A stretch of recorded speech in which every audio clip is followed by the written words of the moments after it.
Hey everybody, welcome to the first Sass Game of the Year chats. I think that's what we're calling this. This is just a fun sit down with some friends where we talk about the top five games they played in 2021.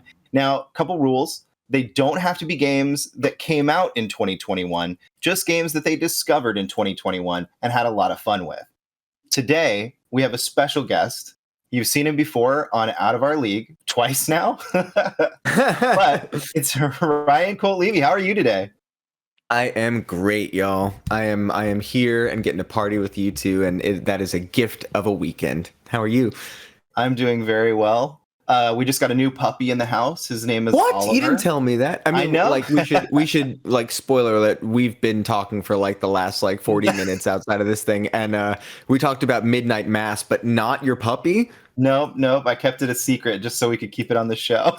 Oh my gosh! What kind of dog? He's a little miniature schnauzer. So right now he's like 5 pounds of white floof. Oh my god! What's his name? I guess cream floof. Oliver. Perfect. Like Oliver Queen. So perfect. Yes. Fitting.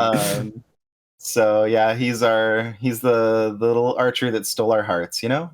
Shot an arrow straight through our amazing. I love it. I will look forward to the documentation of his adventures. Yeah, I'll send you some pictures after this. Please. Yes, amazing. And Gage, always the number one producer in the business. How are you today? Okay, that's going a little far, but I appreciate it. Okay, how about this? The number one producer in the business who only has one job. How about that? I like that. That's good. Okay.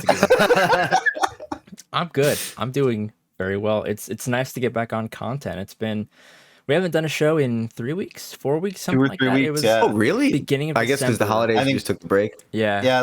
Lucy James was, I think, the last recorded thing we did. I think Mel was the last one. I think we did Lucy, and then Mel was like the day after. Did we do Mel after Lucy? Yeah, okay. I think so. So yeah, and then they've just been going up every other week. So it's been because that's the thing is I was like I feel like I saw you posted recently, so I didn't realize that you actually took a break. We deserve a freaking break. We had a few episodes kind of just locked that we could upload, on the weekly and keep us going. But we're kind of running out of content on that end. We have some fun people lined up for Out of Our League, but we haven't nailed down times yet, so that's what we're trying to figure out now. But I feel like it's that thing where it's all gonna like right now it feels like it's creeping, and then in like a week or two it's all just gonna drop all at once. Right, and then we're gonna be busy out of our minds. Yep. Can't wait. Speaking of being busy, if this is one of the first videos you've watched in a long time, or maybe you don't keep up with us on Twitter, we actually started a Patreon. So if you want to help support the show, head over to patreon.com/simplysassy, I believe. Let me double check that. Just send him to someone else's page. While he's checking that out, how are you, Ryan? What have you been up to? I'm really good. I've actually had a rare break myself. Kind of since the holidays. Like my last session before the new year was on like the 23rd, and then I just kind of had time to just veg out for a minute. So now things are like kicking back in, and I'm preparing now, which is crazy, to go to 2 conventions in the next 2 weekends, and gonna like basically hunker down and like double mask up and do the whole thing and not touch anybody. But it'll be nice to actually connect with some people like that I've been able to share this work with over the last couple of years. Other than that, I've been like we just talked about, I digested Midnight Mass in like a night and a half, and I'm like really trying to catch up now on a lot of what I call passive media, like films and just things that I have to sit and take in versus like playing something, because a lot of the first like year of the pandemic, which is even just a crazy sentence to say, I had trouble, I think because I was just so isolated that I had trouble just sitting still and like taking in something in that way. And now I'm finally like able to enjoy that again. So I'm catching up on a ton. Like I just saw Tenet for the first time, like a lot of stuff that I'm trying to, So I'm having a really good take advantage of my space time. I completely understand that, because for me, I started listening to almost like no music whatsoever during the pandemic, and almost exclusively started listening to podcasts, because Same, like definitely. while I was doing stuff around the house or, milling around, it was just nice to have that ear on my shoulder, like that, or that voice on my shoulder, so that I had something to connect to and to hear and listen to while I was in the isolation zone, as I'm gonna Yeah, call it. dude, it's like podcasts really do become like your best friends. Those people Yeah, become your friends. I mean, like we love Kind of Funny. right. I just found the Try Guys, who are also a wonderful YouTube channel and podcast, and they're just like really dopey dudes. And yeah, I mean, I get obsessed with going down like the YouTube food like like it's just so easy to fall down that rabbit hole of like different chefs and doing wild kinds of things. And I get really fascinated with like craft in general, how people make things, especially stuff I have no ability to do, like the Adam Savage's like one day builds and stuff Oh like that. yeah, Like tested and I'm stuff. oh god, it's so satisfying seeing somebody with that kind of skill who can paint and assemble and like really explain to you the logic of it and the idea behind Yeah, it and like for me, if someone is passionate about a thing, that's like all I need to kind of be into it, even if I have no concept of it or if I don't care about it that much myself. But like it's like interested is interesting, so it's like when someone is passionate, I'm instantly like, oh, tell me more about how you clean this thing. Like it's so cool to me. have you ever checked out a channel called Corridor Digital? No, what is this? So I'll write it down. Corridor Crew and Corridor Digital are a YouTube channel that have been making kind of almost movie level, like YouTube videos for a really long time. But Interesting. through the pandemic, they kind of, I don't want to say perfected the reaction genre, but Hmm. they have an interesting take. And you mentioning Adam Savage is actually what brought this to mind. He was actually on a recent episode, but they Oh, do cool. stuntmen react, visual effects artists react, and animators react. And basically, they sit down either amongst themselves or other industry people, Professionals in those respective professionals. Yeah, fields. Uh-huh. like I mean, they've sat down with Seth Rogen, like Adam Savage, and a bunch of Right people that on. worked on like the stunt team for Shang-Chi. Oh, that's Um, so cool. and they break down stunt sequences from movies or special effects sequences from movies. And because they have a background in working with all of the same stuff that these people making movies are working in, they have some There's great a shorthand insight. and Yeah, they have some great insight. yeah. And I know you love, obviously learning about how the stuff that you're doing, everybody's job in Oh yeah, animation and 1,000%. music videos, stuff like that. They actually made a couple music videos as well. There's the one that they did most recently, I think, was with Snoop Dogg. Amazing. And they were the ones that brought. I wish I could remember the name of the song right now. You could probably find it by searching like Corridor digital. bringing Tupac back to life. But Okay. basically, they did the deep fake for Tupac in Snoop Dogg's music video, Oh, got it. Okay. that allowed them to have Tupac back in Collaboration. this video. Wow. And it's just wild because they have a whole breakdown of how they did it and the process of and how much work went into the deep fake. And they did like a Boston Dynamics joke video where the machines attack, and they basically did Oh this God. whole kind of storyline of like these people kind of mistreating this human robot, and then at towards the end it kind of turns. But they called it what do you remember what it was called, Gage? Like they made a funny pun based on Boston Dynamics. I don't remember what it was. Because they don't want to actually say Boston Dynamics because then they Well, yeah, because they know they're actually doing that shit. Those murder bots are terrifying, dude. Anytime I see those things, I have such a like I shudder. Like yeah. anytime someone posts a video like, look how cute this dog thing is, I'm like, oh fuck. And then just for a little bit more context, they also remake certain sequences in movies, like they did Oh, Home Alone cool. rated R. like what would really happen, sort of videos and stuff like that. Oh, And I'm then so in. on Corridor Crew, they do kind of the breakdown of the process and what happened. And they've got a corridordigital.com where they have like all their videos in full without being shortened for YouTube purposes and stuff like that. Amazing. But, well, thank you. yeah. I mean, that's totally sounds up my alley. Yeah, I'm a they big do. dork for all this stuff. Exactly. They do sound work, prop work, and they're Yes. so knowledgeable. They're so nice.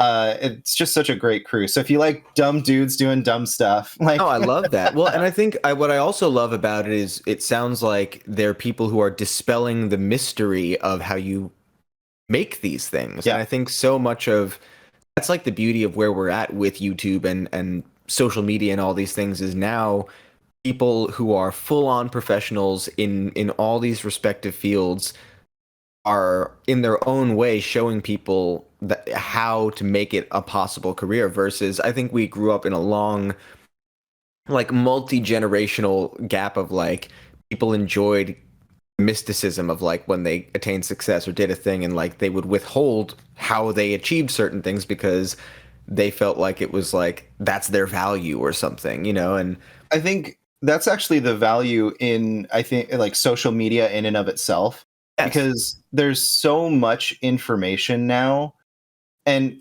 albeit some of that information can be utilized for dastardly deeds. Yeah, it's good and bad. But at the same time, if you look at like bodybuilding, weightlifting, movies, all these different things, there's so much information out there now that there's probably a YouTube channel that you can find dedicated to any figuring out skill, exactly how you want to, you can break into doing something that you want to do, and that can also dispel a lot of the long built up mysticism around it. Often I think most of the time when we want to do something, whether it's for career aspirations or even just to do a thing because we're interested in it, usually the thing that stops us is the unknown, right? Of like you think of like, oh, there's like these 6 steps that I clearly have to like figure out before I get to this thing. Like, where do I even start? Or how do I even do the thing? And it's like now so many people are just being like, here's step 1. Right. Yeah, even video games, which are probably one of the largest industries that still has that mysticism around it, because we it's don't also know. So dense, it's such a dense, so many different jobs. I mean, to me, it still is. Even understanding some degree of how many teams and this and that are involved, it's still magic. Yeah, and like I said, like I was about to say, there's the people that are out there, single devs or small team devs that are streaming every night and showing you what they're working on, showing you how they're making an animation, coding a sequence or something like that. I even loved. Did you watch the no clip videos of? Of course, I love Danny O'Dwyer. Someday we'll get Danny on Out of Our League. Someday. That's totally he would be amazing on that. He's incredible. That whole crew is incredible, and I loved. And they've had a bunch of great documentaries, but I loved their multiple series one on the making of Hades. Oh yeah, because it was the perfect example of what you're talking about. I mean, literally every step along the way. That is, they gave their fans everything. Like they showed them the whole mess and the whole process, and included them in that, and made them part of the collaboration of almost like made people like quasi devs, you know, by having input and opinions and helping them shape it. And it's easily one of the greatest games in the last decade, right? Yeah, the early access and no clip documentary for that, I think, is probably one of the most open books we've seen in a like professional dev environment. Like it's like warts and all. Right. And thankfully there's still an independent team. I don't know if you will ever see something like that in like a BioWare, or I think the closest that we got is the Horizon Zero Dawn, or actually he's been doing a lot of work with Arcane. Arcane's been doing a lot of videos with them. So that's probably the closest like big industry studio we've gotten, but still nothing quite as dissected. Because once you have X amount of shareholders and all these other people involved, it's like it's not even the same kind of machine, you know, which would be a fascinating thing to observe from the no clip perspective, but I'm sure it's a lot harder to get that kind of transparency, you know. Yeah, it's just interesting because like in the movie industry, you know, we have like budgets for the movie. We can even get advertising budgets for the movie. But for video games, a lot of that stuff is just such like behind these iron walls that they just don't want you to see into. I think that's part of the like the industry's still so young, right? Like when we really think about the games industry, it's still kind of in infancy compared to Yeah. other things. And I think they're still playing games that the older it's like old school film industry stuff that they're still doing, that it's like it's old hat, you know? And Yeah. I think it's changing, but it's interesting to see as this industry becomes more, you know, because it's not the question of how gigantic it is. That's obvious. But now that it's Right. becoming more mainstream and just the average person's awareness of how video games actually are, that's where the culture is really starting to shift. So it'll be interesting. The next Yeah, like the 5, next- 10 years are I going to was be about to say the wild. next decade is going to be interesting. Yeah. But speaking of video games, that's what we're here to talk about today. And we're here to talk about your top 5 video games Yeah. of 2021. Do you want to start at do you have like are they labeled by how much you love them? Is it like 5-1, or do you just have 5 games that you really enjoyed this year? Yeah, because I didn't really like put them in an order of best to worst. I think I have a current favorite, so maybe I'll leave that for the last thing I'll say. Sure. But I think that I can easily say these 5 games are all games that I thoroughly just loved playing and was like, they were there for me when I needed to go to a place, you know, especially in this craziness. So, My big question before you get started: how many of the top 5 games on your list were you in? None of them actually. Oh, okay. Yeah. No, I was gonna put Shin Megami, but I was like, I don't. It didn't. I still feel like I actually still have to finish it. So there's that. But like, Good luck. That Game is bulky. it is so long. I literally just got up to my character, and I think I'm like 70 hours in. Yeah. I'm still playing through. I think I'm at the 40-hour mark. I've been waiting for that moment where I meet your character, and I haven't gotten there yet. Yeah, it's gonna take a while. It's gonna take a while, and it's funny because like as I played, like because I didn't know where it fit in context where we were recording. I knew what the scene was and all that stuff, obviously, Yeah. but there were a few times like in the first like 10, 20 hours that I was like, oh, maybe this might be, and I was like, where is he? and most of them don't show up until later. But yeah, I love that game. So we'll call that a Phantom Sixth for fun. There you go. It was awesome. It was stolen by the Phantom Thieves. Fair. All right. So do you want me to just let's go one by one anyway, and we'll talk about them like individually? Absolutely. Okay. Yeah, let's list them off Okay. minus your favorite, your mystery favorite. Okay, Do like cool. the first 4, and then just go through and talk about each one.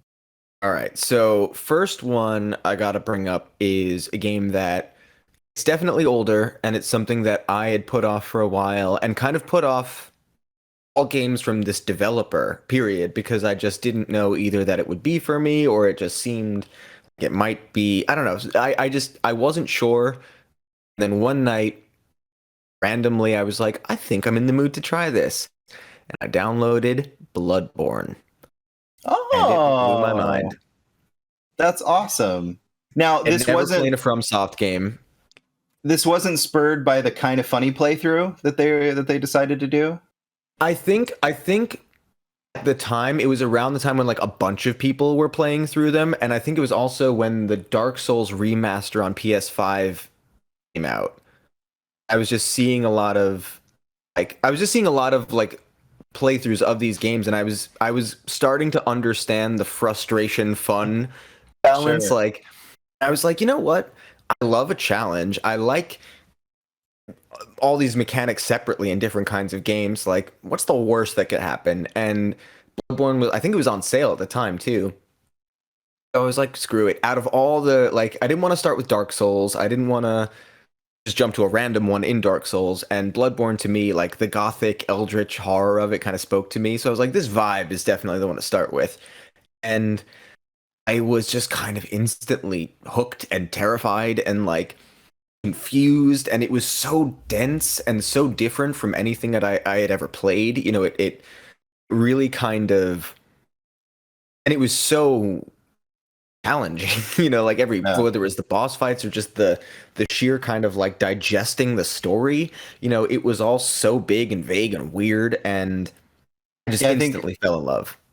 I think the closest thing out of what I know that you've played aside from that would be Hollow Knight, because Well, Hollow Knight that has was this very dense, expansive, you know, similar kind of, not obviously Eldritch Horror or Gothic, but it has this beautifully dense world with kind of this interesting way of telling the story. And yeah, whatnot. and it 100%. I got that. I was like, oh, I feel the parallels of that. The way that the challenge is, like, you have to really, it's that thing where it's everything is your fault. You know, Yeah. you can't, because I'm, you know, we all play those games where it's like you can run in and hack and slash and kind of like, you know, have your time with it, like a Bayonetta game where it's like, you know, you barely have to think and it's a blast. But with these games, and Hollow Knight really trained me for that for sure, which is like everything is precious. Every jump, every tweak, every moment, like every dodge, and like parries were so satisfying. It was crazy. And like it was one of the few games where leveling up really was incredibly rewarding. You know, sometimes it's like you level up, it's just for the course of traveling along, but like in this game, every time I leveled up, I was like, "Urgh," like you felt the kind of like, you know, you felt more powerful. And you would be like, oh, that one thing that was giving me trouble like 6 hours ago, I'm gonna go back there now and I'm gonna give it to, you know, like, and that was so satisfying. So yeah, Bloodborne for sure. It's awesome. Then I think next thing that I'm pretty sure I played on this list was another one that I came to late, and again, for some reason, I didn't think it was going to be my cup of tea, even though it has all of the pieces that you could check off for me. Dinosaurs, science fiction, RPG elements, exploratory stuff, phenomenal story. So Horizon Zero Dawn was something that I just put off forever, and I played Last of Us. I played Death Stranding, you know, all those, you know, I love first party, first player, you know, like these deep third person exploratory kind of things. And I think I was again just at a point I was deep in isolation. I was like, I need something, I need a story to cling to. And I started it and I was like, oh, this is fun, you know, like this is cool. Like it was the gameplay that was just fun. I was like, it's not as demanding as a Bloodborne is or something like that. So there's more of a kind of looseness to it, but there's almost a Zelda aspect. It was, you know, and I had played Ghost of Tsushima like I guess the year before that, which I also loved, and it felt kind of like that to me, you know, that same kind of flavor. And then story like halfway through when they actually explain Zero Dawn and what it is, I was like, this is one of the greatest cutscene moments in any game. Didn't love the ending. I think the ending's good, but that moment alone in the middle, that like it was such a defining, powerful idea. And there's that scene where like, have you guys both played it? I never beat the story because I played that game in a very wrong way.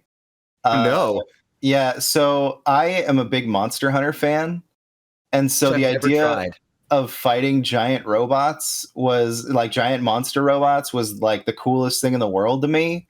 So I ran around the entire open world and fought all the Just fought cool all the monsters. monsters. I put like 50 hours into it, just running around the world. I did, I think, almost every little side quest and killed all of the monsters. Like, Never got all played the the main trophies story. for no. So then I went backwards and started playing through the actual story of the game, and I was just killing We're human too after overpowered. human after human, and yeah, there was like zero challenge. So I was like, this is not fun. And I kind of fell Really off funny. doing the story part of it because yeah, I just didn't like the human encounters where I was killing wave after Because wave you of were just humans. so overpowered. That's Right. so I had funny. all the upgrades for the bow. Oh my God, that's hysterical. I didn't even realize. I mean, I guess I never realized how open the game was that you could even do that. Because I thought certain Yeah. things were locked behind story and stuff, but No. it's hysterical. Well, it's one of those things where, like, I mean, now it probably wouldn't have the same effect on you, but there's a moment, I mean, where there's this scene about almost 3/4 of the way in where they finally explain Project Zero Dawn and the point of the game and why everything happened and how everything happened. It's devastating, like, in a way that is like some of the best hard sci-fi I've ever heard, like, to explain a thing, and like was so potent, but then I felt like they didn't fully stick the landing with like the purpose of it, and I was like, this moment in itself is everything. Now, but I'm really psyched for the sequel. Is that at the ending, or is that No, the moment that I feel like I do remember this, because I remember learning about who Aloy was and what the project, like how, like why the project came to be, like how it happened. Because I had to climb like a tower or something. Yeah, I mean, you have to do quite a bit. That might have been the scene when you find out what it is, because basically they describe, because the whole time you kind of think it's one thing and they explain it to be another thing, and it's so much more interesting than like what I had put on it. I mean, I loved it. I love Lance Reddick. I love everybody in that game is really oh man, the cast is stellar in that game. So good. Ashley Birch is obviously wonderful. Yeah, like, 100%. There's so much kind of joy, and I think Baby Blanc, I just found out, is the one who plays her father, who is also great. Like, I love their relationship and everything. There's so much in there. So yeah, I loved Horizon. That was super satisfying. Now, have you ever played Breath of the Wild? Oh yeah, no, I mean, Zelda is my forever, like, since I was a child. So Breath of the Wild actually is what brought me back to playing video games after a very long hiatus. Because I had this weird break in my life where, like, literally I finished playing Metal Gear Solid 3. And I was, when it came out, so it was a long time ago. And at the time I was in my band, I was doing all this stuff, and I was really trying to, like, figure out the next steps of how to take my elevate career or whatever. Yeah. I remember finishing that game and being like, I need to take a break, because I just obsess, like, over video games, and I just spend all of my time playing them, especially then. So I was like, I should probably not do this for a minute. And I like took a step back, and I loved that game. And I took a step back, and like I just kind of immediately, because of the state of the world and culture at that time, and so many systems started coming out, I just like missed a whole like generation or two. Yeah. And things just started going so fast and flying me by so fast, and I never bought new systems or anything. So it was like I was so far behind. And I just kind of like come to terms with, like, games were something I always loved, but I just didn't really play them anymore. And then the Switch was announced, and the Breath of the Wild trailer was announced, and I remember crying. Like, I remember seeing it, and it just like hit me in this really intense nostalgia zone, and I was like, I'm about to spend $400 on a video game. Like, and I think I even still waited about a year until after the Switch was out, and then I finally got it. And it was like I got it for myself for a birthday present. I guess it was like 2018 at that point. And that was when I like fully got back into video games, and and then I like I just went hardcore again, and it just brought me back in a big way, and I couldn't be more grateful, because I really think that, like, even that is part of why I have a career now doing what I'm doing, because I think it reminded me how much I love this stuff. Such a like deep molecular level, and that game blew my mind. I think it's one of the greatest video games ever made. I think it will stand the test of time. It's clear that even in just the last few years, everyone is trying to make it. It's incredible. Yeah, you're even part of one of those games that's trying to be like that in a way. Genshin Impact. Which one? I forgot I'm in that game. Well, so I want to take a quick aside and kind of go back a little bit to Metal Gear. So, sure. Since getting back into games, have you played through? Ever played Dragon's Dogma? Okay, I'm sorry. We're not there yet, Phil. We'll get there. No, I actually, because when I first got a PlayStation 4, I was going. My buddy basically gave me his old PlayStation 4 because he had gotten a Pro or something like that, and he had a bunch of games on it. And so I actually got to play God of War.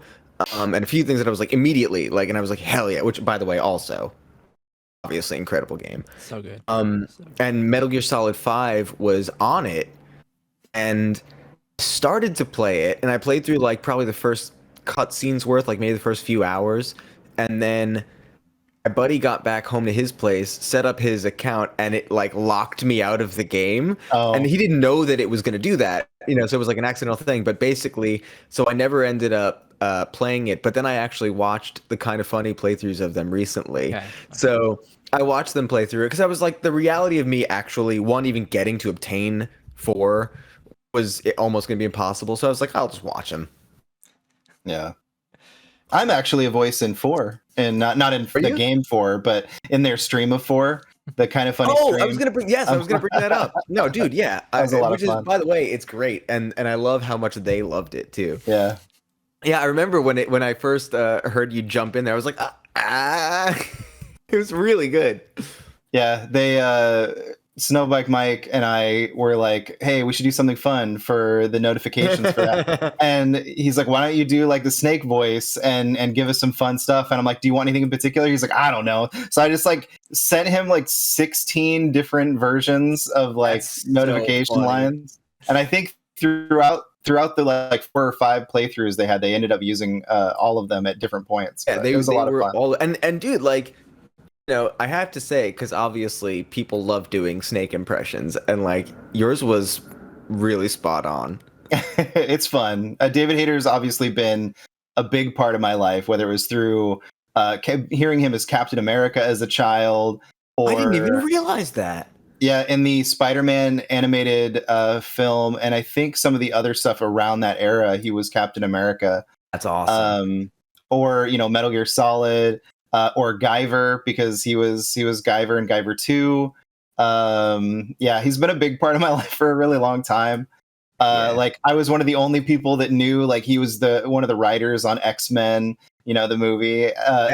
Like at the time, like before IMDb was like the thing everywhere. Because I just had such a crazy idolization of David Hayter. So awesome. That was even something I found out later. And like, I'm pretty on top of my stuff. And I was like, wait a minute, what? Yeah. Yeah. And then you look at like, he got to work with Jason Momoa on Wolves, which is his first kind of directorial debut. Right on. So anyway, yeah, I could go on and on about David Hayter. Dude, I love it. I love it. So yeah, getting the chance, even on a small scale, just fun little thing, or as the joke that I like to do on shows, like anytime I get to emulate my quote unquote hero is fun. Oh, dude, it's spot on, truly. So yeah, no, and it's real crazy. Good. My friends last year actually got me like one of those cameos from him, for a happy birthday from him. Amazing, pretty great. That's so good. I don't know if he'll ever know. Dude. Yeah, I don't know if he'll ever know like how much he influenced my life, but it's pretty great.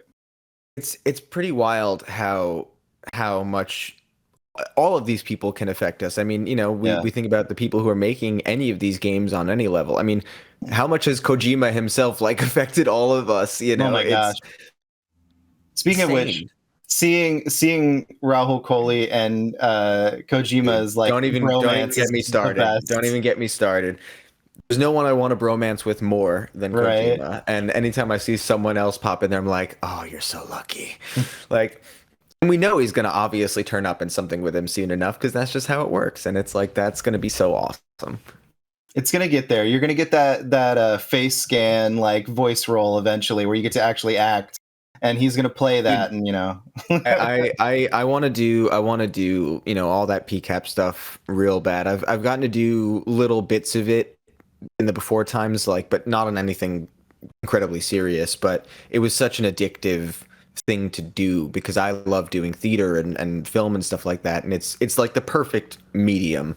Yeah. And yeah, I mean, Kojima is obviously the top of the mountain, there are upper echelon for sure. Oh my god, like him, Corey, Neil, any of those dudes like would be extraordinary to get to work with. And there are so many people too that we don't even know exist yet that are crafting incredible stories and things. And I just think we're so lucky, even just as people playing these games, to get to experience depth like this, you know, because it's few and far between, and they're really giving us like some really, really unique personal things, and that's the best part. I mean, Death Stranding was like, no, it's not everybody's kind of game, but I played it twice. Like it was so my kind of game, and it was like this guy is just speaking to my soul.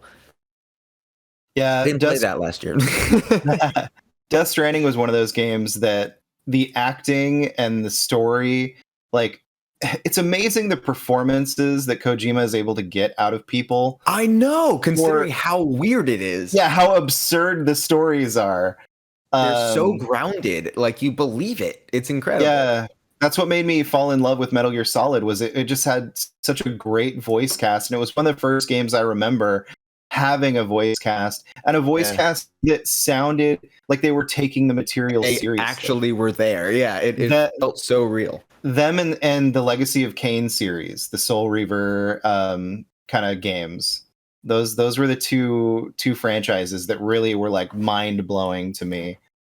It's funny because I think like in hindsight I'm realizing that like I don't even know that I was aware enough to realize that part of what made Metal Gear Solid so intense then for us as kids was the performances, and like because so much of the games we were playing didn't have any of that. Yeah, and it was almost like so different that I couldn't even process that was part of it. It was like playing a movie, you know, and that was so cool. Have you ever played the Soul Reaver series? No, I mean I had friends who were like obsessed with it, so I've like experienced it in flashes, but I never played through them. If you have even like a decent laptop or PC, they're almost all available. I mean, they're like PS1, PS2 games, so I mean, they're not crazy to run, but I think they're almost all available on Steam or GOG, and I highly recommend going through or at least watching some YouTube videos because hands down, it's all written by. I mean, up to I think that even up to the very last game. Are all written by a great team, but the main one you'll remember is, oh my gosh, now of course I'm blanking on her name, but Amy Hennig. Thank you. First I was like, when you said it, I was like, it's got to be Amy Hennig. Yeah. So it's beautiful writing. It's almost like this Shakespearean vampiric love story, like that transcends ages. Like, should definitely. I love that stuff. That's the best part about video games is they're even challenging how films are being made and the stories they tell. Like they're doing things that films and TV shows are only now starting to like dip their toes into because games were like, let's go there. Yeah, absolutely. Give you let's go ahead and get back I realized that I've completely detoured us. What was the last thing I said? Horizon. Okay. Third one, we're gonna actually go back because this is something I'm actually still playing, but I still feel like it belongs on the list because it's just that good. It's another FromSoft game, and it's something also slightly different, but I felt like I wanted to see, especially because I'm excited about Elden Ring coming out.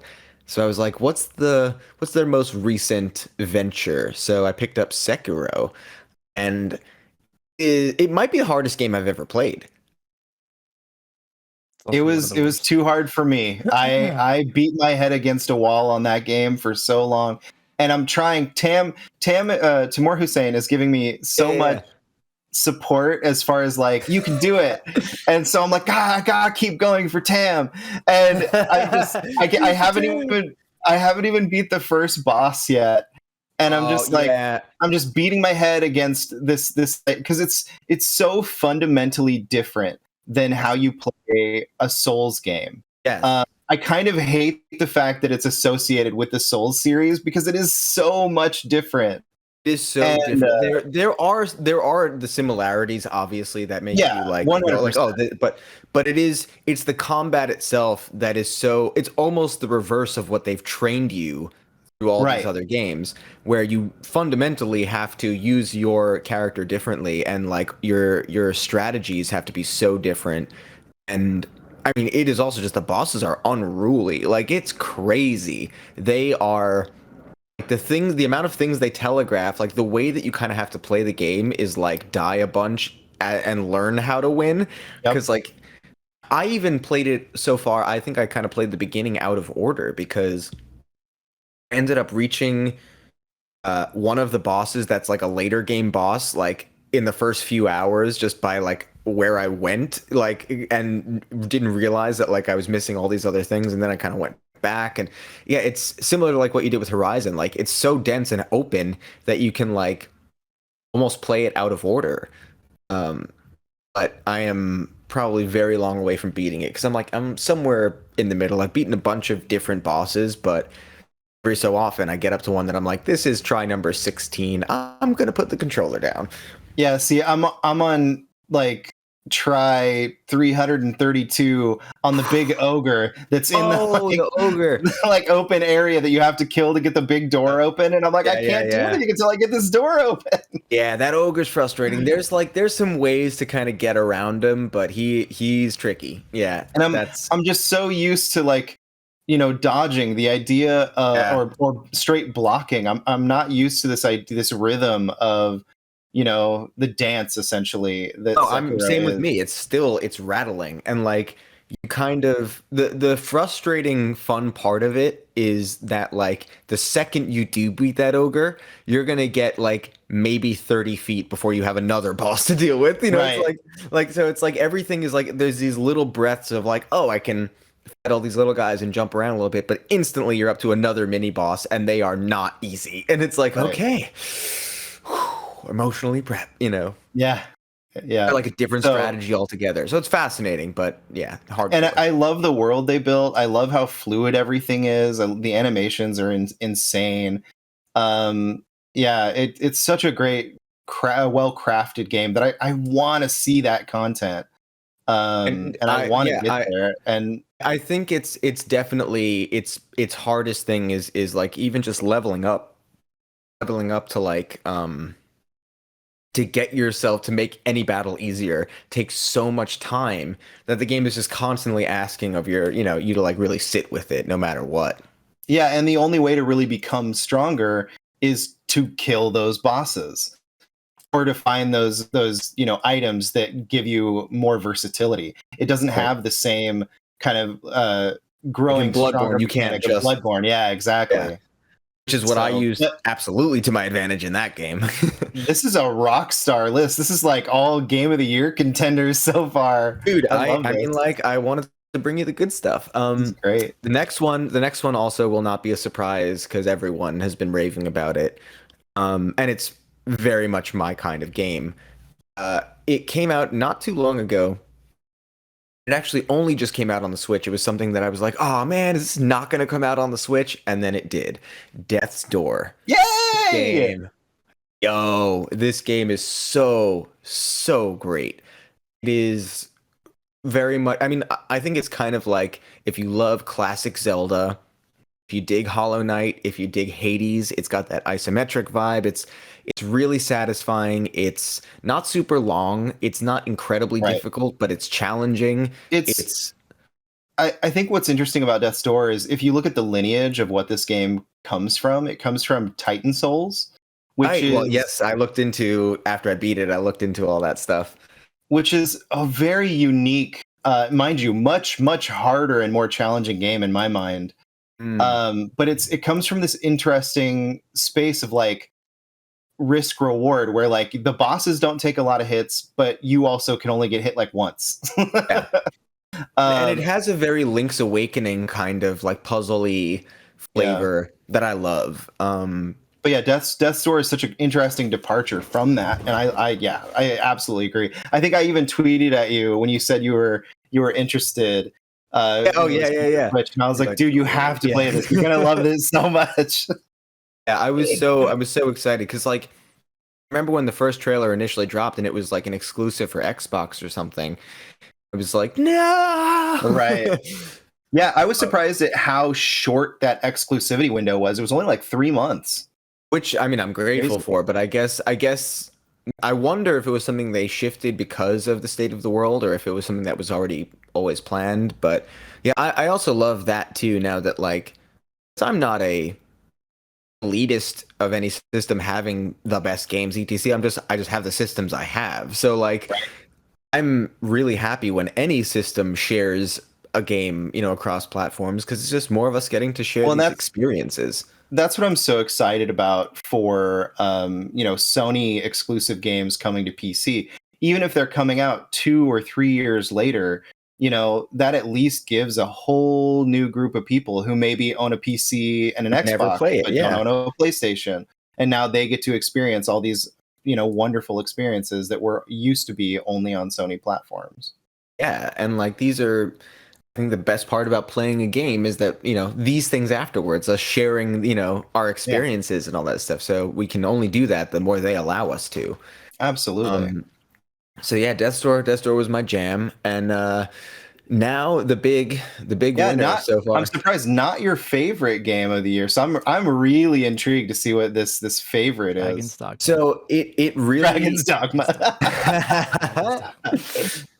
I would say Death's Door was probably the contender until I played this game, and similarly to Sekiro, I'm actually not done with this game yet.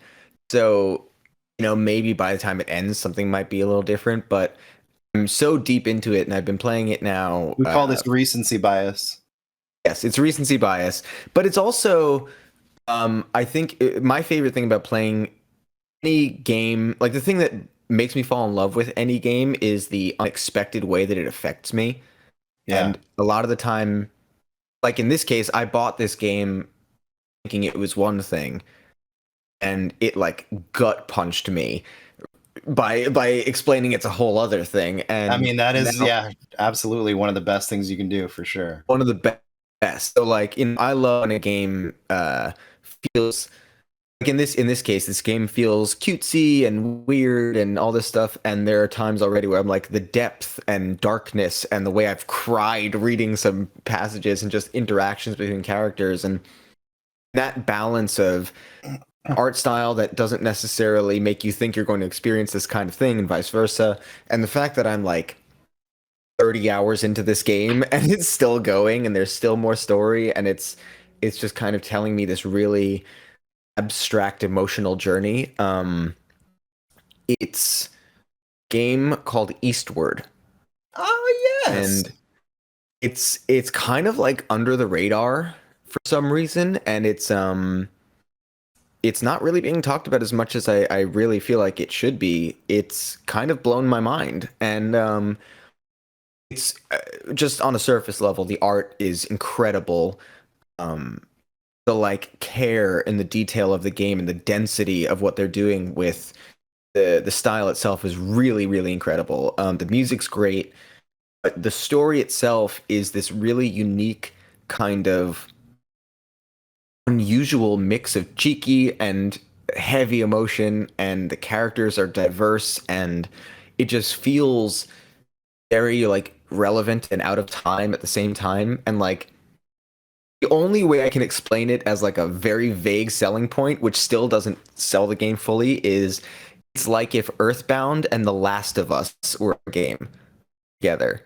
I mean, that sells it for me. Yeah. Um, That's essentially the closest like two things I can mash together to be like, that's what this is giving me, is those mixed vibes. And it's like, it's such a wild journey. yeah, Eastward was one of those games that I personally haven't played it yet. Now I feel like I have to. But it's one of those games that like when it was announced, it seemed like everyone was anticipating it. It was one of those things that everyone wanted to Remember play. the trailer? Yeah. Yeah, and then it came out, and I don't know if people just didn't realize that it came out, but felt like it came out to almost no fanfare. I didn't know it was out. Yeah, I remember like I was literally just looking for games to play, and I was looking for like high-rated Switch games or something like that, and it just got such rave reviews, and I was like, wait a minute, when did this come? How did I not know about this? And I instantly, and it was like, again, like Hollow Knight, like all these games, it's like $25 or something. It's like nothing. And Yeah. what you get from it, it's incredible. Like, and it's, there's no VO. It's all text based and everything. So you have to, like, reading, and there's a lot of NPCs and character interactions and stuff. But Yeah. it's just so beautifully done, and like it's kind of the perfect game to, like, you'll just sit by yourself and take it in. You'll be chuckling one moment and weeping the next, and it's really sweet. And like, there were times when I was like getting like emotional over like tender moments versus even like sad ones. It's really really beautifully designed, and I feel like there's something about when a game can be charming and equally deep that is very hard to balance, and these guys do it beautifully. That's I'm awesome. excited to see where it ends because I have no idea how it's going to end at this point. And like, it's almost the kind of thing where the ending doesn't even matter because the journey's been that good. So I hope they stick the landing, but I don't even know what it could be. That's awesome. Yeah. Is that on Switch? It is, yeah. Yeah, I'm gonna have to pick that up and check it out. Yeah, you're gonna dig it. It's fascinating. That's awesome. I think And, is that my whole list? Yeah. Yeah, that was the list, and that is everything. That is all the games that the top thing. 5.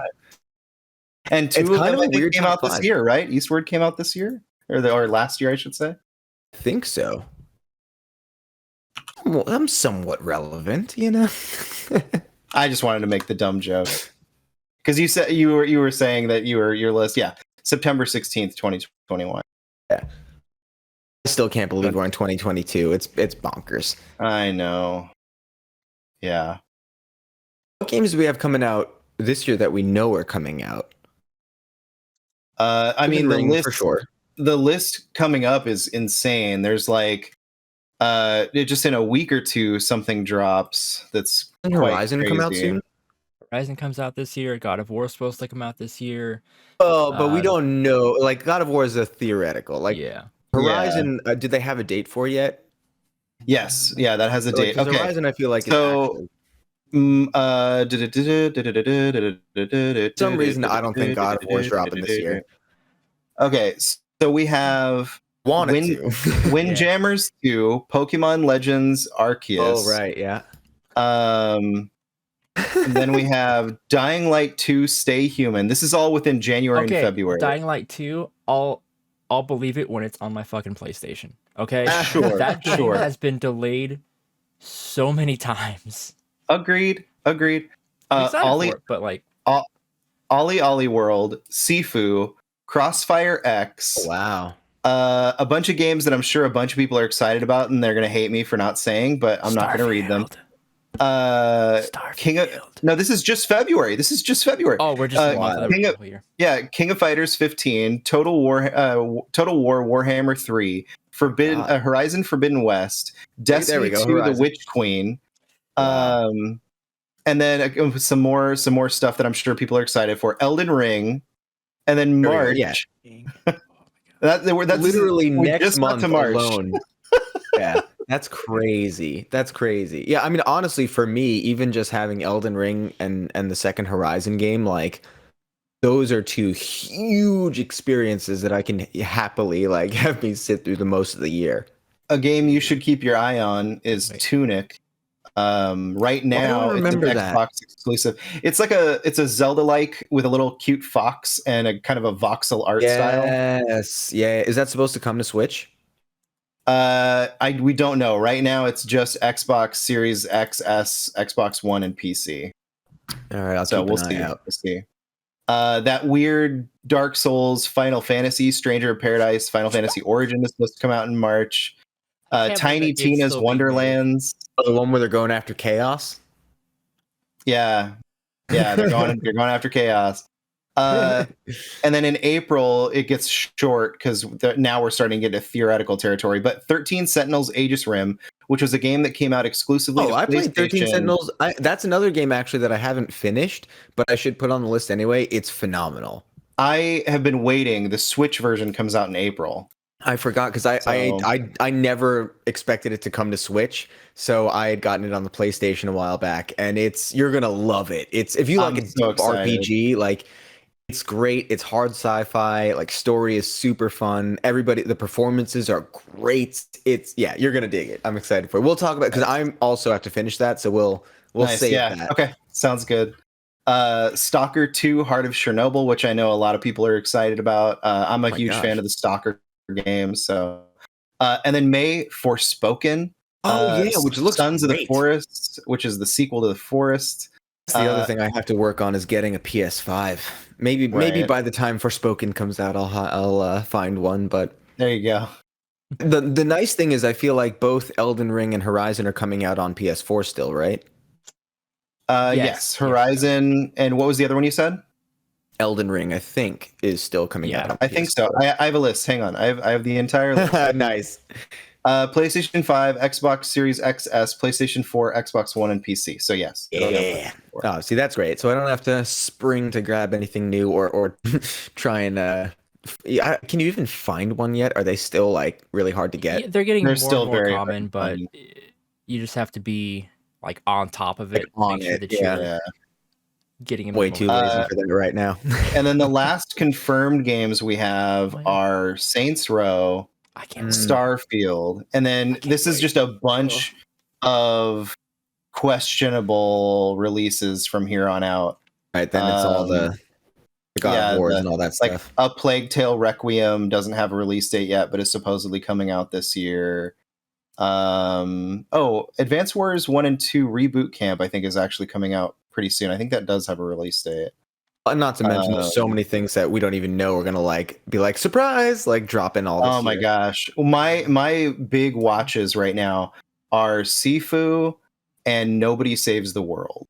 Sifu's supposed to be really interesting. That's the one where it's like you age, right? Yeah. Yeah, that looks really cool. It's like it looks like it has that like Kung Fu John Wick fantasy, like just clean house. Right. And then Nobody Saves the World is the next game from Juicebox, the guys who made Guacamelee 1 and 2. I don't know if I know about this game. Yeah, Guacamelee, but yeah, it's their first game in a while, and they say it's their biggest game they've ever made. It's got a really cool art style. It looks very different from anything they've ever done, but it's like from what I've seen, it's kind of like that isometric Zelda point of view. As far as I know, I think it's a roguelike.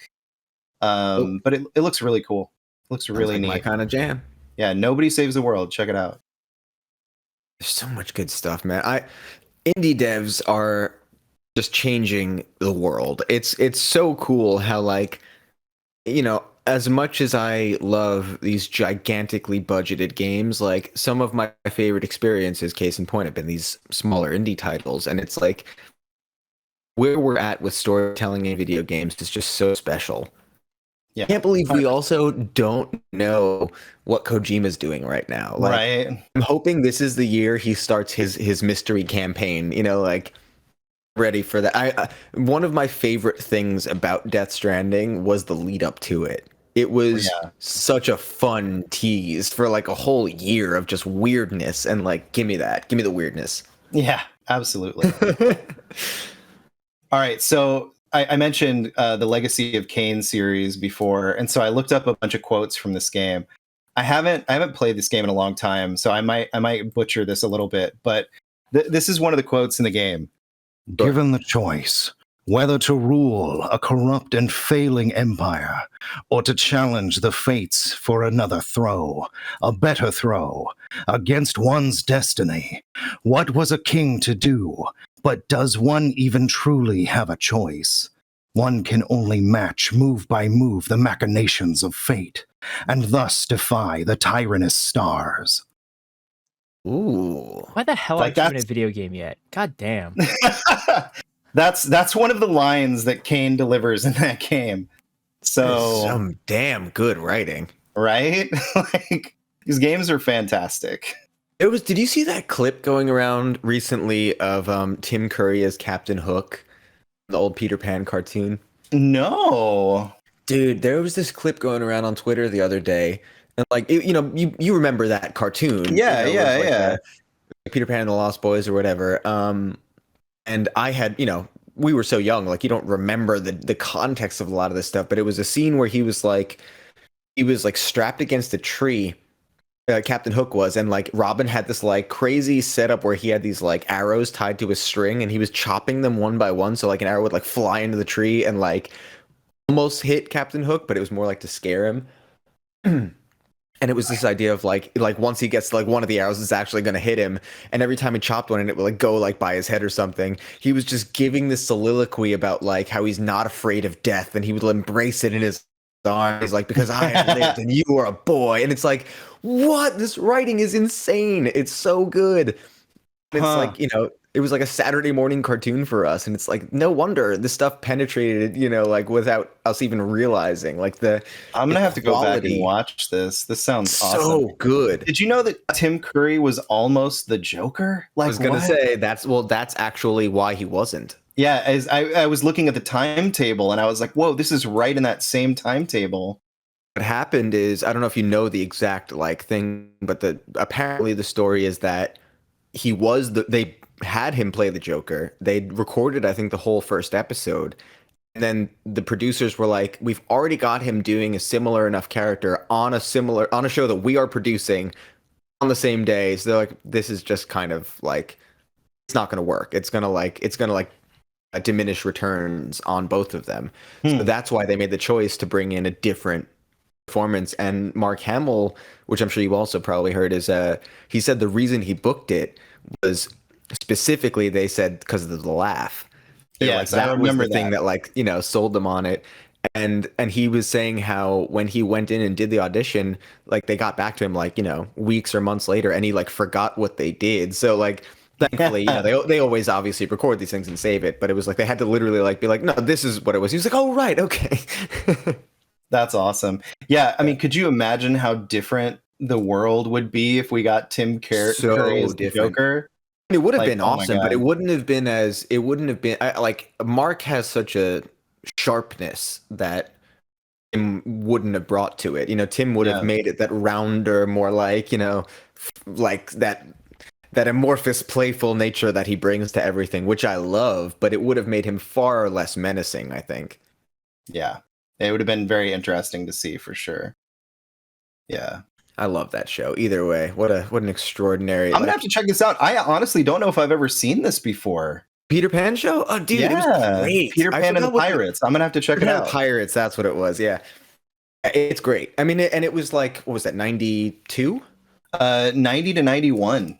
Man, yeah. I was like, that was my stuff. I loved it. And it's so interesting how like, I feel like as a kid you side with Peter Pan, and I bet now watching it you're probably like, Captain Hook's got a lot of shit that makes sense. It's funny that he got to play a pirate again after this. Yeah, after Muppet Treasure Island. Yeah, I guess Muppet Treasure Island came afterwards. Which is one of my favorite performances ever. I love him in that role. Just that movie also is perfect. Yeah, absolutely. I watched Treasure Island and Treasure Planet really close together recently. Nice. And so it was interesting to see the parallels between the two, because obviously they're all the same kind of story of Treasure Island. Right. You know, there's the original Treasure Island, and Treasure Planet was the Disney animated film. That was the and then Muppet. Was it Brad Pitt or someone like? Oh God, I don't remember. Like, you know, we need Robin GL right now. Robin GL would know. I'm pretty sure it's someone like Brad Pitt or someone that did the voice. It was like a huge star. Ethan Hawke, is that what I just read? There you go. Joseph Gordon-Levitt. Oh, what was it? That was Jim Hawkins. That's where I saw the Hawk. Oh yeah. But yeah, he did a Ghibli movie too, I think. Joseph Gordon-Levitt? I think he did. They always get the big old celebs to do those movies. I know. Howl's Moving Castle was the one that always stood out to me with Christian Bale. Christian Bale, Cloris Leachman. That's got a crazy Billy Crystal. Yeah, a ridiculous Calcifer. cast. I know. Like, it's outrageous. Yeah, I mean, like all their movies, ridiculous. Like they have like Patrick Stewart. They've got crazy casts. I don't know. Joseph Gordon-Levitt's been in a lot of things. I don't know if I'm gonna be able to find Really has. random. He's had an interesting career, like because he took such a long hiatus and then came back, and I feel like really that's when he really like defined who himself he as a is. performer. Yeah. Yeah, because like Third Rock from the Sun and everything was like a whole other life. Oh my gosh. Yeah. Absolutely. Have you ever seen? There's a great movie he did when he first came back on the scene in like early 2000s called oh man, I can't remember the name of the movie. He plays like he was like a star hockey player in high school who suffers like a brain damage after an accident. Oh, The Lookout. I think it's called The Interesting. Lookout. And he I don't know if basically I've seen this. I'll have to it's check really that interesting. It basically like he becomes like because his life is basically essentially over from what he wanted to do. He becomes like a janitor and and gets taken advantage of by like a heist crew, like Hmm. utilize him to like pull off things. It's really interesting.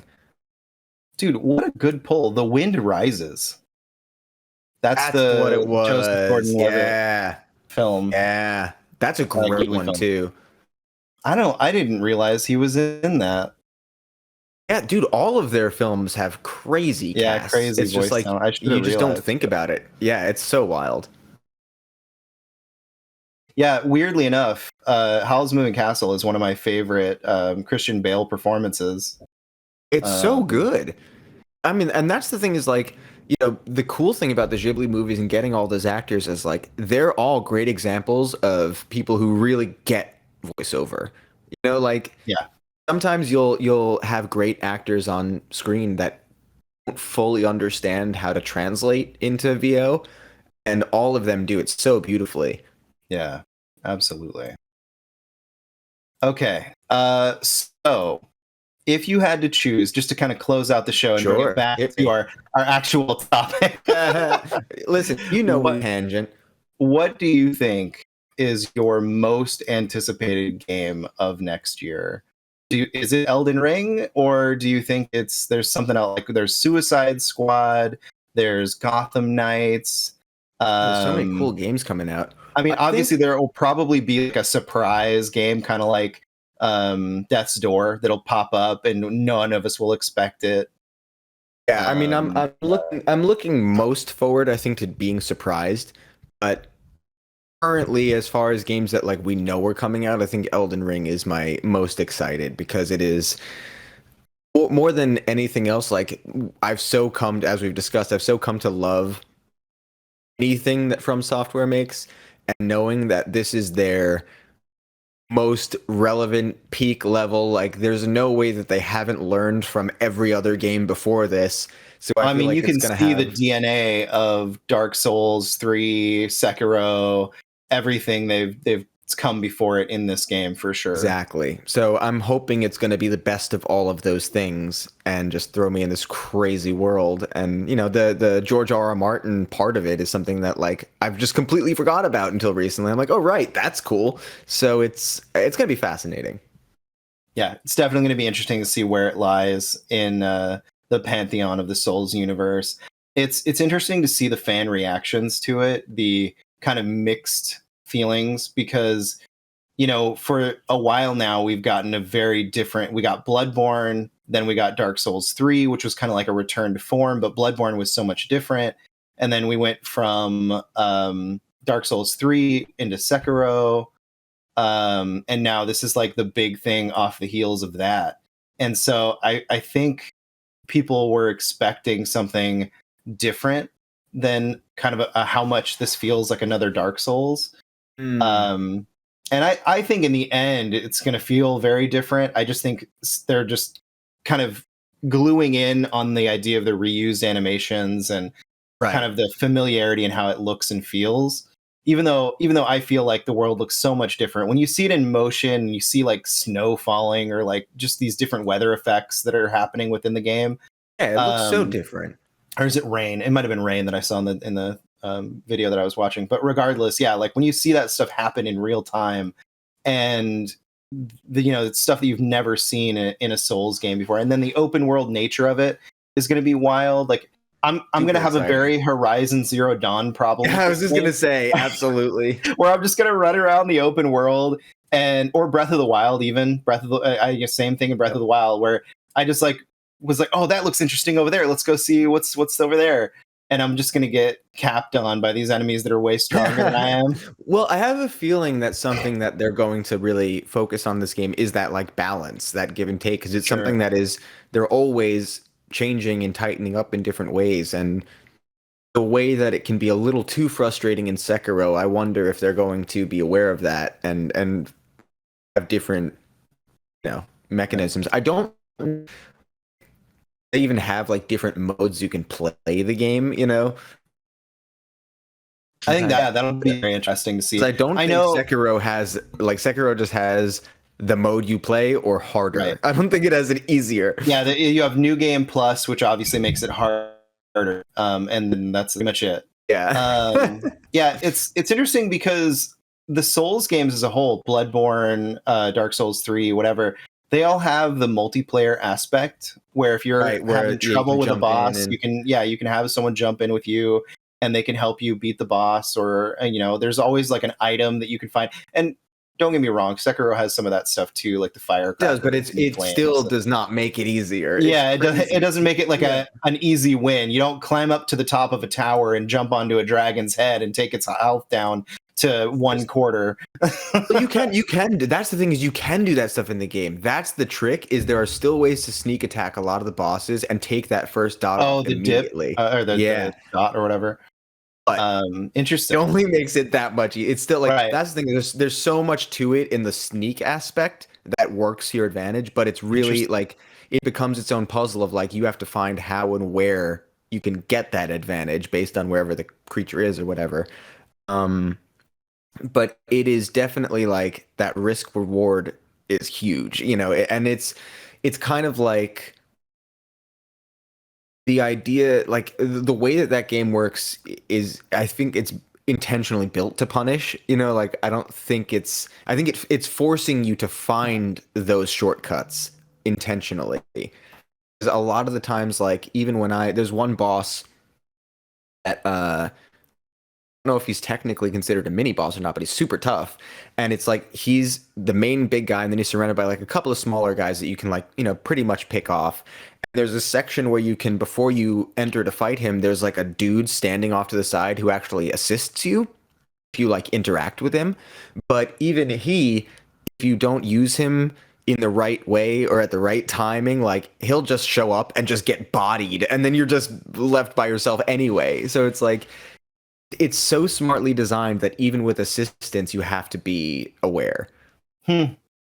Yeah, I can't. I'm gonna stick with it. I'm gonna keep trying. I really want to get farther in that game. And at this point, you might have to look up how to cheese that ogre just to get past him, and then like go from there. Because sometimes you just need that satisfying, like, that one win to keep you motivated for sure. Yeah.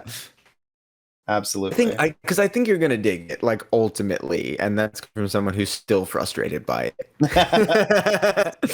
And it's not like I've seen some of the best players in the world, get dunked on. Like, it's not an easy game by any means. No, and I've heard Blessing and Andy and everybody talk about how they'll fight certain bosses 50 times, and I'm like, okay, it's par for the course. It's like 4 hours of fighting this one boss, and I'm 50 deaths in, and I'm just I want to experience that stuff for sure. It's weird how satisfying it can be when it sounds so insane. Like it's like 4 hours fighting one thing, and most people be like, "What's wrong with you?" And you're like, "No, trust me, it's awesome. It's great." Yeah, and I think that's going to be the interesting thing too with what we haven't seen in Elden Ring. Every game kind of has its own system. Like there's the dragon rot in Sekiro, and then which I'm seeing all the time. And in like Demon Souls, you've got the balance, though, like good light and dark balance of the world, and then in Dark Souls too, right? It's like you like lose your soul. Yeah, you become the husk or whatever. And like the husk, I forget how it goes. There's also like the things that cut your health in half, or they're like other things that will like hamper you, that are like because you screwed up, like here's this lock on an ability or whatever, like, and that stuff's so interesting. And I love I think one of my favorite things about those games is how little they explain to you. Yeah. You know, like everything, even just down to like the littlest mechanic, you're like, how do I make this work? Oh, okay, like I have to actually like imbue it this way, whatever. Like, yeah, they'll, even if they give you direction, it's like the way that you play the game becomes your own. Yeah, so I'm really interested to see what that kind of brings in Elden Ring. I'm sure we'll be sending each other very frustrated messages. Right. Gage, in the fun of games that you enjoyed playing last year that didn't come out last year, what was your game that didn't come out last year that you really enjoyed? So, oh man, let's see. 1, 2, 3, 4, 5, 6, 7, 8, 9. Okay. Since it's kind of cheating, I'm not gonna go hard into these. I'm just gonna say Skyrim Anniversary Edition. It's essentially just Skyrim again, but on PS5 with some new content, which was a lot of fun. Similarly, Nice. if you were a fan of Oblivion, they have some new Creation Club content that is tied into that. So there's like some familiar locations and quest lines and stuff you get to do, which is a lot of fun. I'm back into Destiny 2. I never thought I would be. I thought I was done with that game, and then they added Halo weapons, and now I can't stop playing it. Snap! I am Isn't it wild? Like DLC has like, man. DLC has changed everything. Yeah, I feel like Smash Brothers Ultimate is like the most prime example of how DLC can change a video game as a culture. Talk about Smash Brothers. You saw the Mario Kart news, right? Yeah. Yay, more Mario Kart. It's going to be like, well, apparently no, they're making, this is just a whole new game, which is crazy. It looks like your camera is behind your actual voice right now. I'll believe it when I see it. What? Like I see you reacting. Oh wow, yeah. Ryan's camera is super delayed. That's so weird. It's working on. It looks, at least on my end, it seems weird, but it could just be. I don't know what's going on. It's strange. Connection. We're closing out anyway.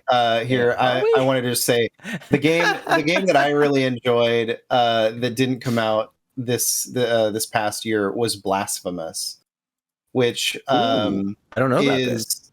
Yeah, so it's a 2D side-scrolling Metroidvania in the vein of very similar to something like Hollow Knight or hell yeah, okay. You know, like those sorts of games where there's a lot of hidden pathways, hidden mechanics. It's definitely nowhere near the length of Hollow Knight. It's like 30-ish hours, I think, to do that's most great. Everything in it. But what's cool about it is it's got this kind of religious overtone. You play as the penitent one, and you're like finding all these miracles throughout the world, and it's like its own religion. Like it doesn't necessarily, like, it's crafted its own kind of religion. Right, it's not using something that universe. Like it's obviously influenced by other things, but it's not like necessarily just blindly taking from them and mixing it in. So it's got this very unique story. Just to give you an idea of how weird and wild this game is, the very first boss you beat, you like cut its chest open and like let its blood pour into your helmet, and then you put the helmet on. And that's like how the game starts. Whoa. It's wild. It's shampoo. It's a pixel art game. Yeah, right. And I mean, everything you're saying is selling me. Yeah, so check it out. It's wild. It just reminded me of another game that I played in the last year that I should have mentioned. Have you guys played Dead Cells? Oh yeah, Dead Cells is amazing. Yeah. Dude, what a game. Like that, I loved it. I was addicted. It's really interesting because that game has gone through such a crazy transformation from when it was in early access. Very similar, honestly, to Hades in a way. Interesting. Yeah, where that game went through a really interesting kind of early access cycle, but has even now has been changing into something different. They've there's added like new there's still DLC and paths stuff. Yeah. It's wild. When it I launched, literally only played it in October. yeah, when it launched 1.0, there were still like doors they hadn't brought into access, and you were like, are they ever going to do anything with these? And then like a year later, they released a gigantic expansion that like opened up a whole new ending, and now there's a new expansion coming out, I think next week, that No way. that adds a whole new ending and expanded level to it. Yeah, it's crazy. It's that game. That game succeeds in a way of instant gratification gameplay that few others do. You know, because like it's the kind of game where like if you don't play it from afar, you're like, this might be a lot. But the second you turn it on, you are empowered and you understand the mechanics. And it's like it's so fast that I've rarely been like satisfied so quickly by a game, you know, just by its experience. It's so good. Yeah, and the way it plays is just super solid. It feels really good. All the platforming elements. I mean, I regard Hollow Knight as some of the best like controlling. Some of the tight, dude. It is the tightest, 100%. Yeah. But like, there's something so satisfying about the roll in Dead Cells and just like those certain mechanics that just feel really good. Yeah. And what I think is really cool is that game was actually developed with 3D models that were then animated in, they were animated in a classic animation style of doing each frame or like the keyframes. That's so cool. And then adding the digital effects on top of it to like have the cool extra stuff happen.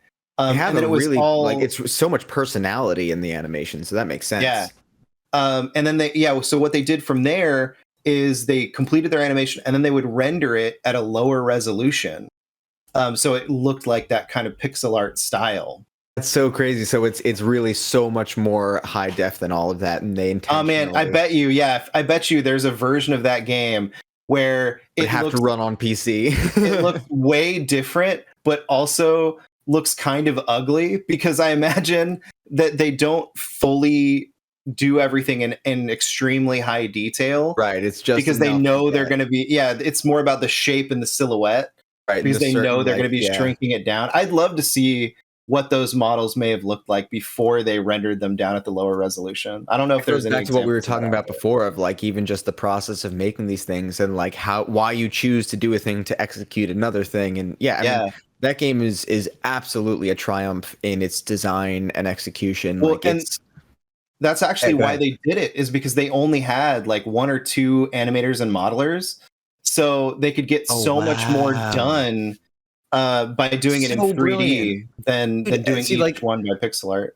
That's another great example that a lot of people miss the point on, is like limitations that hamper you often give you better products because you are forced to adapt and create in ways that you wouldn't normally, versus if someone just gave you all the money and space and time to do a thing. And like, I guarantee most of the things that they did to make this game work the way it is wouldn't be how they would have approached it if they were given an unlimited budget. I think a great example is Terminator versus Terminator Salvation. Like, when you look at Terminator, film, you better watch your mouth right now, Phil. You better watch what you say.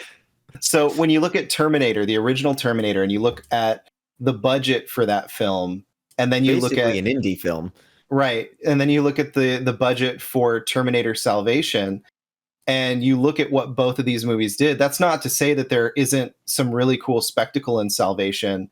And obviously they really brought the like post-apocalyptic machine world to life in Salvation. But when you look at what they were able to do in Terminator and bringing out those sequences where you had Michael Bihn's character, you know, in the futuristic world and fighting the Terminators and seeing the ships fly around and bringing all that stuff to life, and then turn around and look at what they did in Terminator Salvation, both are incredible in the way that they realized that and did that.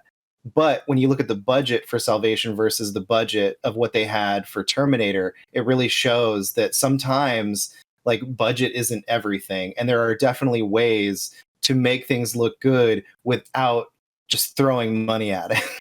It's often, I mean, really what it boils down to often is it's the ingenuity of the people that you employ and bring into your you know, team and everything. Cause like, you know, the power of the idea and the experiment is always going to, bring some kind of interesting result, even if it's a failure. I mean, look at, the original Star Wars films compared to, Sure. it's just anything. It's that idea of the they're limited, prequels therefore they versus- have to do it this way, and because they had to do it that way, they found all these ways to make it feel it's so powerful. I mean, I love it. Goes back to what we were talking about before. Just the process of making any of these things are so fascinating, and there is no one way to do a thing. And I think it's we have so many friends and peers and people, and even just people we don't know. I think that whether they see this or not, who want to do a thing or want to be a part of creating a thing, and a lot of people's first instinct will be like, oh, but I don't have this, or I don't have that, or if I only had this. And it's like, when you can break out of that mindset, even on the smallest of scales, you can really make some incredible things, and even just improvements in your own creative pursuits. It's so much more exciting when you realize limitations don't actually stop you. Yeah, I think bringing up Star Wars is a really cool example too, is because you see literally 3 generations of filmmaking. I mean, even more than that, it probably transcends more like 5 or 6 generations. I guess at this point, how many decades were between each film? Yeah. But yeah, when you look at those, it's 3 generations of different types of filmmaking and different ways of solving problems. Like even the original, I think it's the original movie, or the original prequel movie, where they like used sand to pour down like a mountain scale model to create the waterfall. It was like sand or salt or something to create the waterfall effect. Love that. So it was like this mixture of using an old school technique with a more modern technique. You ever watch the old HBO mini documentaries that they used to have when we were kids? Like, oh man, I miss Batman so much Returns, and like the making, and they would when we were talking about and miniatures. Corridor Crew earlier and them going behind the scenes. Like, it makes me miss those VHS special features where you had to fast forward past the credits, and then they would go into a making of, or like the DVD. Obviously, DVDs revolutionized that. I thought DVDs were the coolest thing ever. Oh, so did I. I watched all the special features. Anytime there's a new director's commentary or the making of. I mean, and people don't realize that's film school. Like those. Those are all forms of education that, like, you can still go back and watch some getting extraordinary insight from some of the greatest filmmakers. Absolutely. And it's not to say that they don't do that stuff anymore. Like I recently got less of a budget for it. Like less companies and studios and whatever just are, they just don't care about it as much. And it's definitely more of like when they show up, it's a pleasant surprise. I recently I got Free Guy for Christmas. Oh, nice. From somebody, and it was my first time watching it, because they thought it was, it's video games and a movie. It's Ryan Reynolds. He's going to love this movie. And it was fun. It was a lot of fun.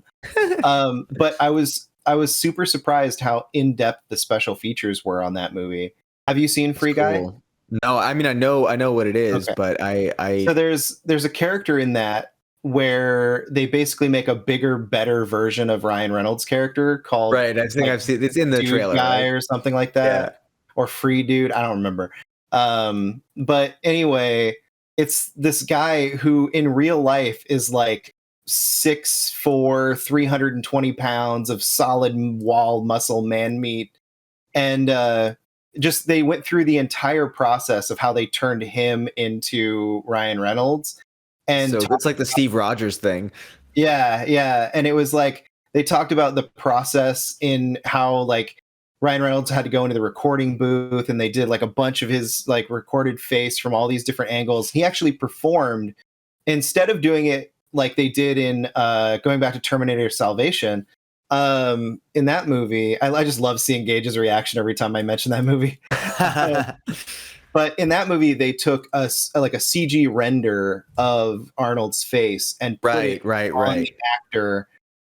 In this movie, they actually relit Ryan Reynolds' face based on how the lighting was lit in the movie, and basically tried to match that with all these crazy cool LED lighting setups. And he would react the angles and sequences, and that recording, I guess, is what they then digitally put onto the face. Wow, that's so cool. Yeah, so it's That really they got natural interesting. light to match. That's so cool. It was such an interesting process to watch. I honestly kind of enjoyed the behind the scenes more than the entire movie because it was so in depth, and they talked about how they created like the look for each character and how they did. It makes you realize, even with movies that are, you know, even if it's a personally subpar experience, it reminds you how much passion still goes behind the craft of making a thing. Right. Yeah. It's like it's that funny age-old thing of like, nobody is trying to make a bad movie or game or like, and Right.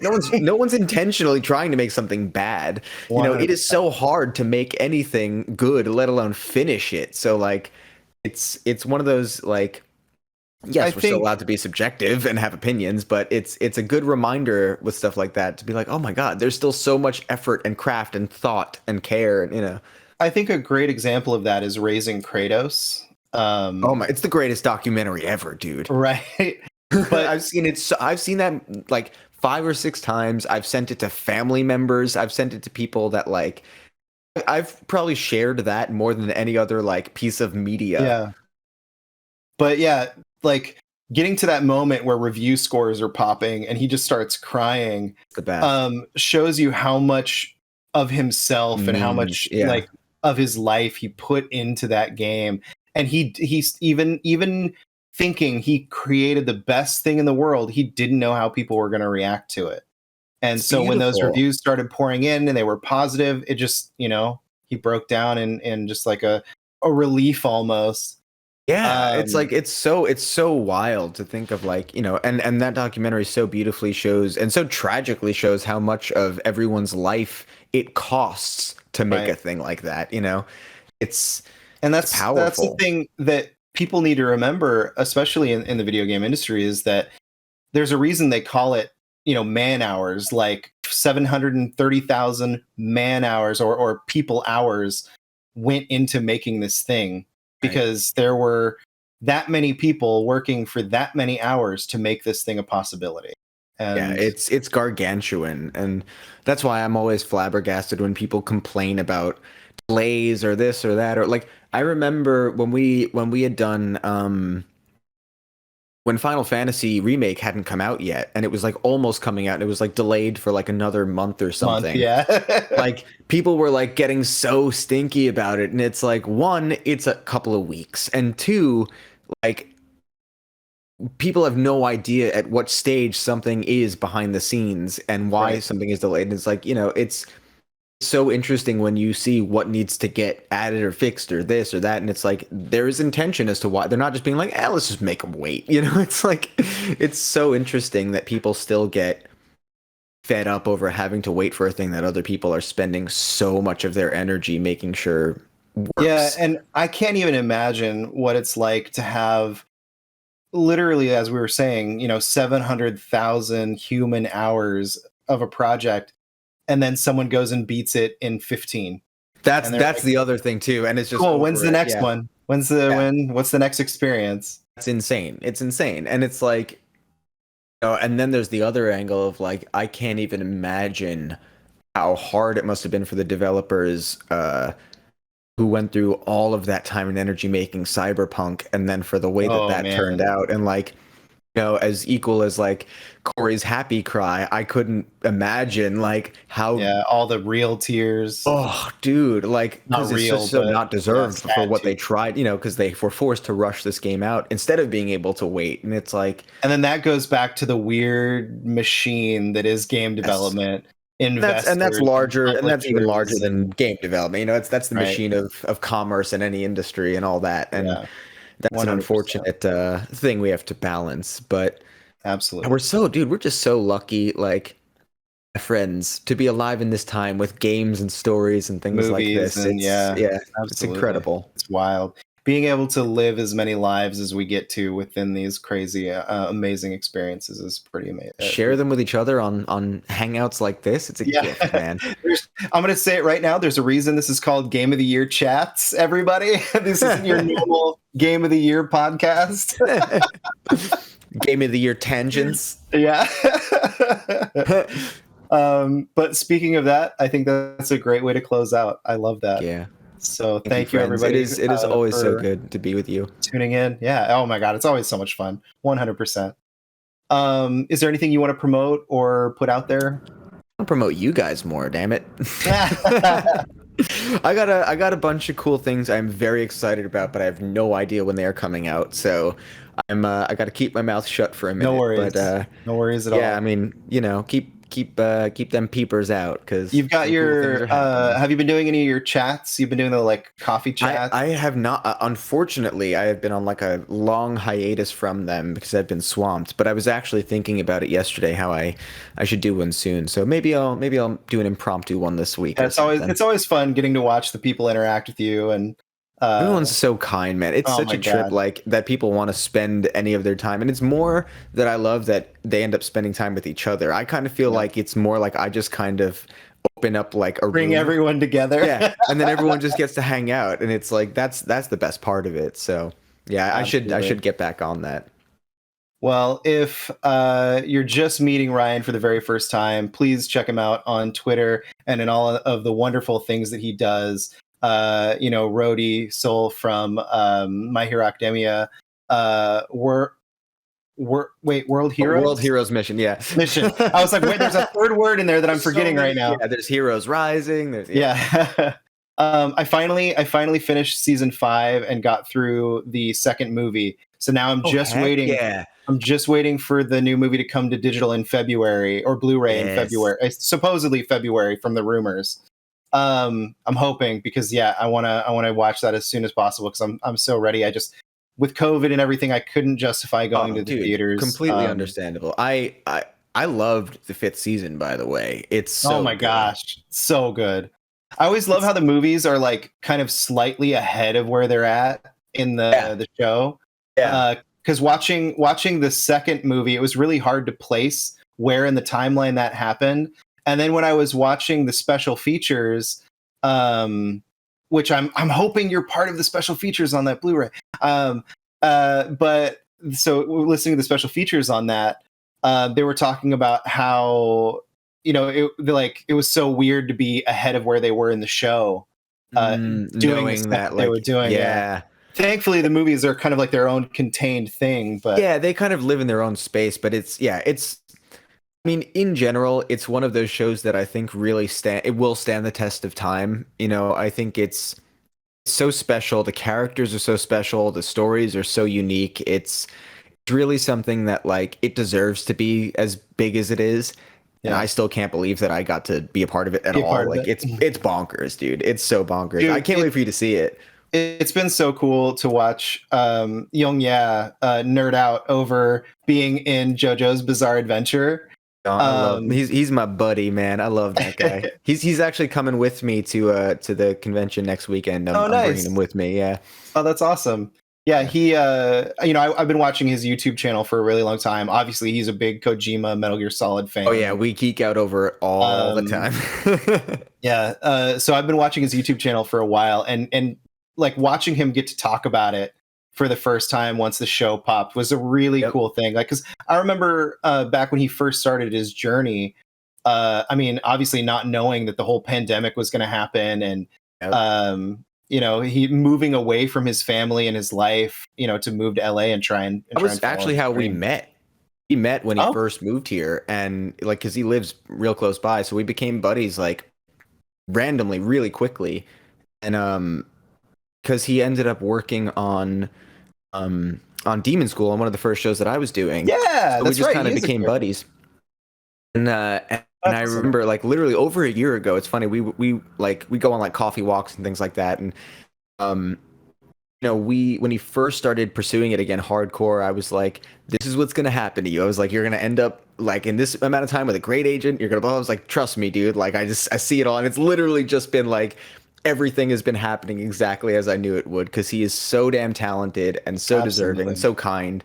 And the JoJo thing, when he told me about it, we like a big ol' celebration, and I'm so glad people are digging it because he's so awesome. And Dude, and he's one of the like central kind of villains. the main which is really villain. cool. Yeah, he's the main baddie. It's so dope. And Yeah. he's barely scratched the surface of what he's showing people. So that's like my favorite thing about doing this job is getting to do it with people that I get to be friends with and collaborate with and share their victories, and like this constant kind of like, I just love being proud of my friends.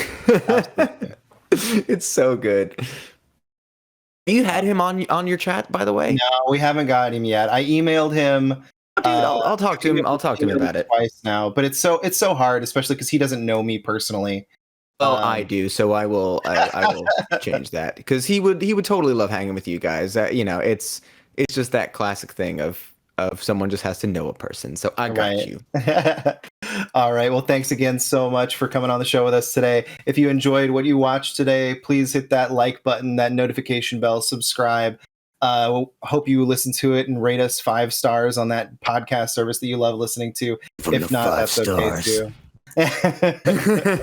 And then Gage, what was that new link we were repping? Patreon.com/simplysassy. Awesome. That is it. Thank you so much, everybody, and I hope you have a wonderful day.